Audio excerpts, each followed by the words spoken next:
the next part is the security enablers by Wirepas and Solas.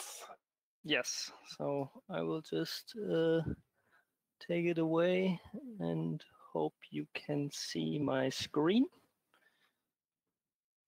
Yes. Great. So, all right. So now we have talked a lot about the functionality, but a small aspect DEcent was also looking at the security of all of this. And if we, okay, now it works.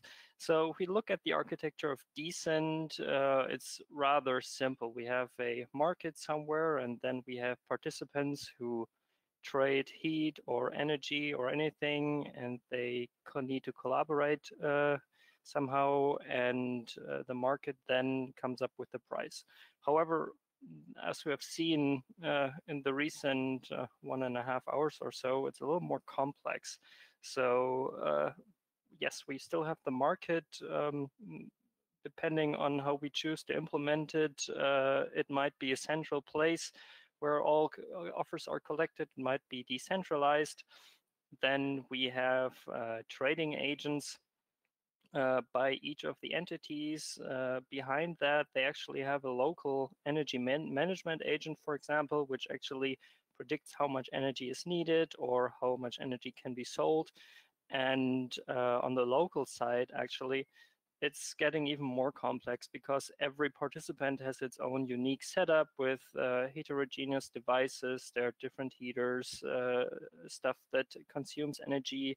They might have local capabilities to create energy or none at all and are purely relying on suppliers. So yeah, that's overall quite complex scenario with many different aspects. However, it's actually possible to divide this architecture into two more, well, homogeneous parts. And there, on one hand, we have the market domain, which includes the market itself and the trading agent. So it's basically where all the trading happens, and where the partners interact with each other. And then on a more local side, we have a participant domain with all these unique setups, which is quite heterogeneous, as I mentioned before there. And even though here it's marked as a single participant domain, which includes all the partners, you can imagine that, of course, each participant has its own domain, which is isolated from the others. So you have these isolated participant domains that are local for each partner or building site, depending how they participate in the market. And for example, for VTT, it's quite irrelevant how the setup behind the trading agent looks like at TUM. And yeah, so therefore, we kind of derived that the market domain is quite homogeneous and it's shared. It has to have its own security mechanisms that are required to secure that domain, and the same goes with the participant domain, which has different properties and characteristics. So for the market domain, I mean, there are quite plenty of motives to disrupt it or tamper with the market. First of all, if you are an adversary, you might want to have monetary gain. So you might want to sell your energy at a high price or your heat, and buy it at a very low, as low as possible. So you kind of have the economic incentives to actually tamper with it. Then, even if you don't care about your own gain, you might be a bad person and try to have somebody else lose money or, destroy some stuff. Or if you are just into, destroying things, you might want to disrupt the whole market and disrupt its operation. We heard earlier a little about resilience. That's quite good in the gossiping approach. And yeah. Then finally, There's also confidentiality, which you want to break. There are some privacy issues.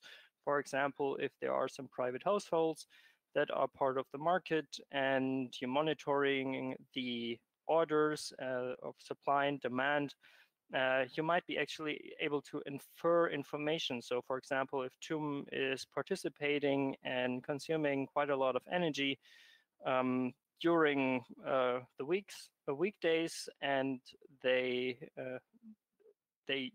do not consume energy during the weekends, you can actually say, well, probably everyone is on in the weekend.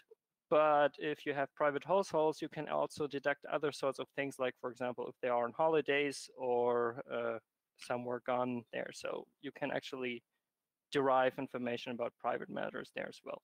So in order to secure this, we need quite a lot of mechanisms or different stuff that we need to have figured out. So first of all, the market domain itself, the messages that are being exchanged need to somehow be structured and standardized such that you can sanitize and validate the stuff that is sent around. We mentioned earlier there are 6 message types, and yes, they have to have some structured format with the message types and the data types that are sent around and the information there. Because if you are tampering with it, you might be able to break some implementation there and take over other devices and break all sorts of stuff. Then, of course, you need to secure the messages or information, the transport itself. So you have to have integrity such that nobody can tamper with messages. So, for example, altering offers or imposing as somebody else. So there we need to have some authenticity, which is in our demonstrator provided by the certification authority of the blockchain market, which is quite nice there. So we have that. And we also need, of course, standards to secure the message transport. So the our demonstrator supports HTTP and MQTT share exchange, data exchange. So HTTP by default is not secure, so we have to rely on underlying TLS connections to make it secure, but we have to actually enforce these standards, and the same goes with MQTT, which is not encrypted or authenticated by default, but there are extensions to secure it, to give means for confidentiality and authenticity and, well, also integrity. Yeah, so that's for the market domain. And, well, no, yeah, sorry. Last one, I forgot. All of these mechanisms that we need and require should be distributed because, well, yes, in the simplified architecture, we have something centralized, but in general, we're dealing with a distributed system, and therefore, we need mechanisms that support this. This is especially important for the public key infrastructure that is required to run something like this. Then, if we dive into one of the participant domains, for example, here on the left-hand side of TUM, of the general architecture, TUM is represented by a trading agent, which does place the offers and does the trading with other participants, and is highly interconnected with the energy management agent because, well, that's where we get the sub-demand and the information if we can actually sell, if we have too much energy or heat that we can sell again to the different partners. And that energy management agent is highly interconnected itself, then again, to devices on the local side. So here we have, well, smart meters, heaters, if you have a smart home, and or, well, the smart office at TUM, where you can build profiles of people who are or not of people, but of how offices are being used, and how well the local energy supply is actually going on. And this also, of course, needs to be is highly unique for each setup. So this might be the place for TUM, but for VTT, for supermarket, things look quite differently. Again, the devices are vastly different depending on their purpose. And well, IoT devices are often low powers, low powered, which means they have low computing powers. They're limited for cryptographic possibilities. Sometimes they're even battery powered. So, well, lifespan is a goal. So you are limited there as well. And if you go shopping and try to buy a thermostat, there are already 10 different vendors there that you can choose for, and most of these vendors are not interoperable. So this is something that of course can be solved or has to be solved, and to secure the whole thing. And I guess we at TUM have the VSL there, which actually enables all of this and provides some of the mechanisms that I will get to later on. And then the network structure is also quite differently. Some devices are connected wired, others, for example, probably the battery-powered ones are connected wireless via Wi-Fi, now maybe with a 5G narrowband or LoRa, depending on the use case. And yeah, so participant domain is a lot more different than the market domain. And here we have, of course, also attacks that are unique to there. So an attacker might want to falsify the decisions of the energy management agent. Therefore, he wants to manipulate the data that comes from the devices, maybe simply drops it or insert other stuff to, well, influence the EMI, and then finally also influence the trading agent. Maybe also simply wants to remote control a device. So for example, if you have a lock, smart lock, you do not want some adversary to take control over your door, or if you break something or introduce new devices, then actually can also supply data to the EMA, which also influences the trading. Or you can also simply denial of service devices and take out, well, some participant domain. And therefore, we need some mechanisms. And here, in contrary to the market domain, which is usually quite limited in participants as we're in a local neighborhood, there are plenty of devices, or it is possible to have plenty of devices in such a participant domain. And therefore, we need to have some scalable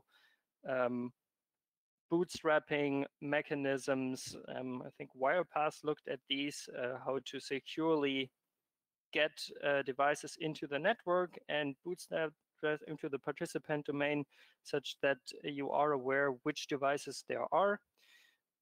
Yes, we have the limited possibilities for cryptographic protocols, but we still need some authentication for the devices. And since we are so limited, most of the mechanisms go for symmetric cryptography, and therefore we need to have some key management mechanisms. So we did some research and publication on the rekeying on such constrained devices.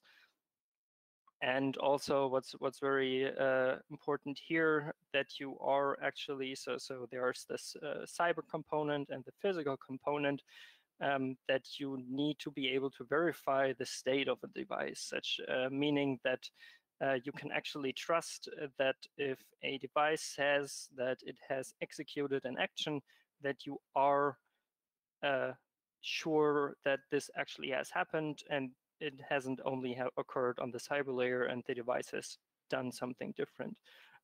This usually falls under the term of trusted sensing or trusted acting.